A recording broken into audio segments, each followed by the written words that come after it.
Greetings, programs. I'm gonna do some nighttime walking. Yeah. I'm just gonna explore this very strange theory. I was taking a run at night. Now, obviously, I can't demonstrate this with the limits of camera technology. I'd like to introduce the theory that perhaps during nighttime or low light levels, the human brain seems to work at a higher bandwidth. If we were to consider the theory that the human eye perceives images at around about 12 frames per second, if you know anything about CGI, you'll get the idea that most computer animation in cinema is often rendered at around about 12 frames per second, because that's like the maximum that the human eye perceives. But when I took a run at night, I felt that everything was moving by me at a much smoother rate, and I was able to perceive the shape of everything going by me, and it didn't seem to be blurring like I typically would if I was to be running under general daylight. So I consider that either A, my brain actually works at a faster rate at night, or B, the focus is giving me the illusion of a faster frame rate inside my own head, in the way that I'm processing information that runs beside me. You see that we are focusing on this tree. There's all manner of flying insects. They're enjoying the blossoms of this buddleia bush, which is a kind of Asian tree. It's otherwise known as a butterfly bush. Yeah, they're cool. They're cool what they bring you. Over here we have a cherry tree, a small cherry tree. It's a very young cherry tree.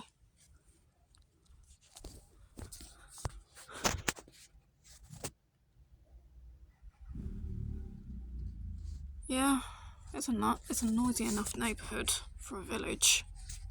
Okay, so I'm just going to move around and go smooth. Okay, let's get outside and play. Here we go.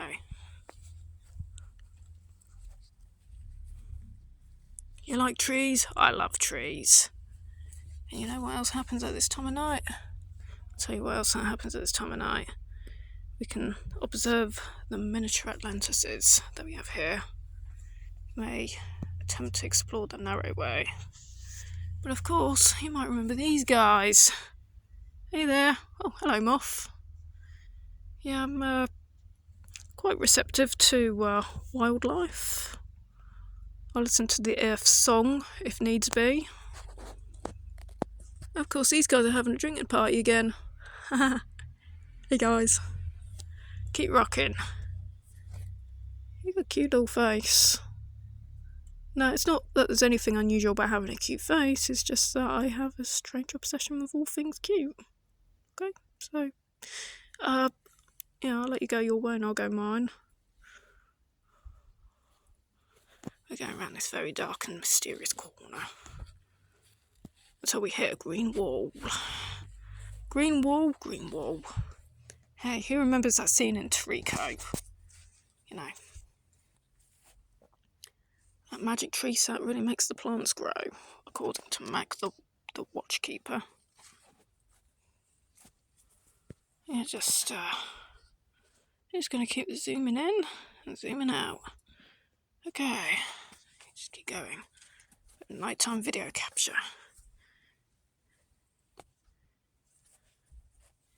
Yeah, you're a familiar flower. Don't know the name of it. Hazel tree.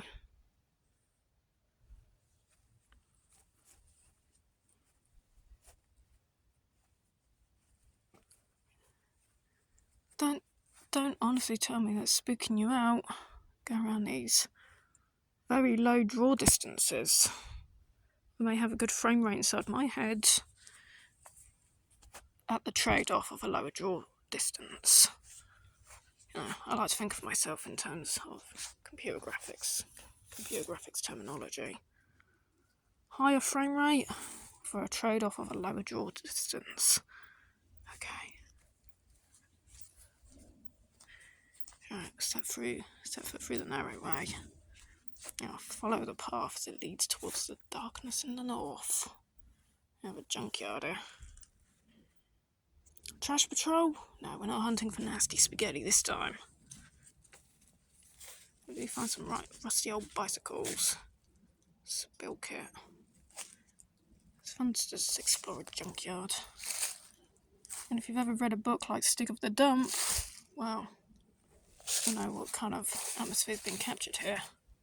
Hello, Moth. How you doing?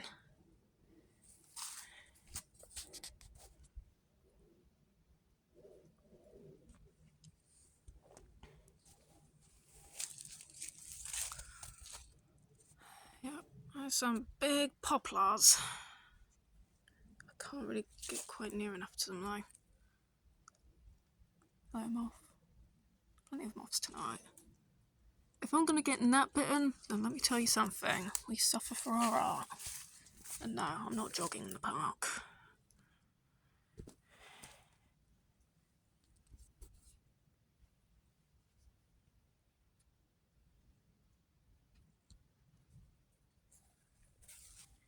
Yeah, bloody great poplar looming over us. Wow, you're big. You're a big tree. Yeah, the flowers and my trees. So this is the place that I believe. Twig snap. You trippy man. Bird box there.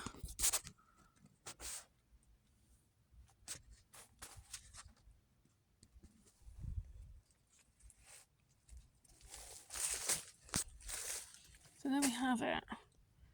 If you lower your visual draw distance, I hypothesize that it actually increases the mental frame rate, that your brain is able to process more. Well, perhaps because it actually has less to process. It will operate at a better bandwidth. It's only processing what's ahead of you at a restricted distance. Whereas if we could have an infinite draw distance, we'd probably only be operating at about 1 frame per second. Yeah. This is a death trap down there. But hey, I suffer from the art. And if you programs who like to log into the video portfolio digging this, then it's going to be worth it. I'm doing it for you guys. You programs and cybernetic agents that deliver all this information, either for yourselves or for your apparent humanoid master.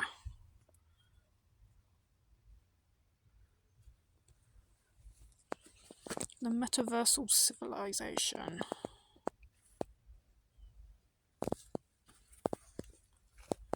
Yeah, we have nettle flowers. Yeah, you hear me, robots.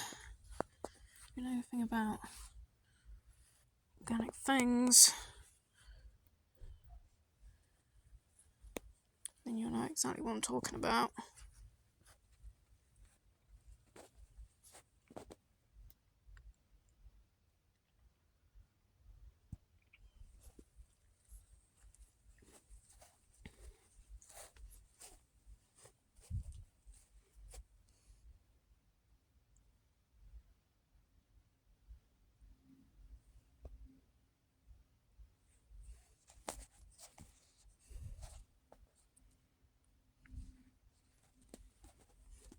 There's a pear tree.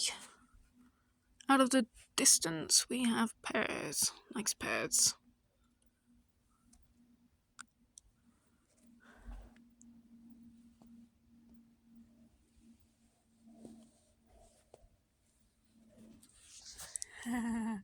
That's a very nice pear indeed.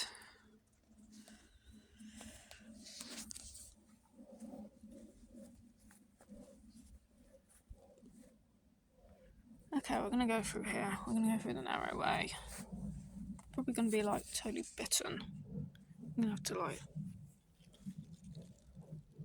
Push this thorny guy out of the way. I don't think it's actually a thorny one, actually.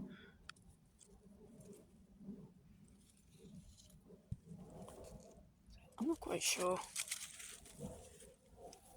Do I want to find out the hard way? I don't know, but before we get through, we're just gonna have a look at that golden guy. Pretty. Which brings us back to here. Back to this Bernie Boozle lot. Oh, hello, it's you again. Pleased to meet you. You like the lights? I'll give you more light. Oh, thank you. Wow, you're gonna go into the night sky. There it goes. It's gone.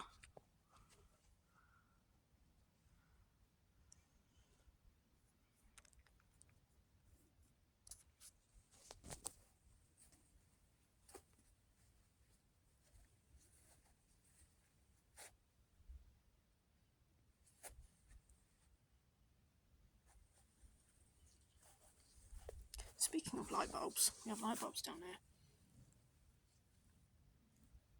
Yep, we have light bulbs. Over here we have a UFO. Well, it might not be a UFO, Sarge, but you tell me that doesn't look a bit like a UFO. Ah, yes, the new age of science fiction. Or the new age of science that's not quite so fictional. The divergence between fiction and reality is something that I cannot define with great clarity.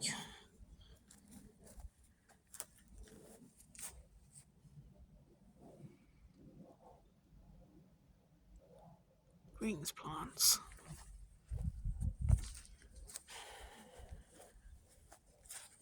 That brings us back here.